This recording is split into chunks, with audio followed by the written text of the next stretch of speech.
உதவி செய்வார். யாரும் என்ன போல கஷ்டப்பட மாட்டாங்க அப்படின்னு நீங்கள் சொல்லுவீங்க இல்லையா? யாரும் என்ன போல வேதனைப்பட மாட்டாங்க. எனக்கு அவ்வளவு கஷ்டம், எனக்கு இருக்கிற கஷ்டம் போல் யாருக்கும் அந்த கஷ்டம் வரக்கூடாது அப்படின்னு சொல்கிறீங்க இல்லையா? சோத்திரம். கர்த்தர் நடத்துகிற பாதை. அல்லேலூயா, சோத்திரம். இது கர்த்தர் நடத்துகிற பாதை.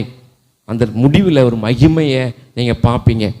சோத்திரம். இது கர்த்தர் நடத்துகிற பாதை. இஸ்ரவேல் ஜனங்கள் அப்படி தான் நடத்தி வந்தார் ஆண்டவர்.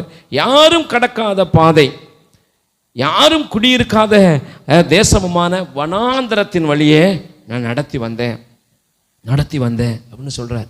ஒருவேளை நீங்கள் நினைக்கலாம், ஏன் எனக்கு இப்படிப்பட்ட யாருக்குமே இந்த கஷ்டம் இல்லையே, எனக்கு மட்டும் ஏன் கஷ்டம்?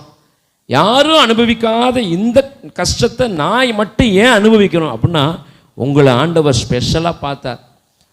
நீங்கள் ஆண்டவருக்கு ஸ்பெஷலானவர்கள்.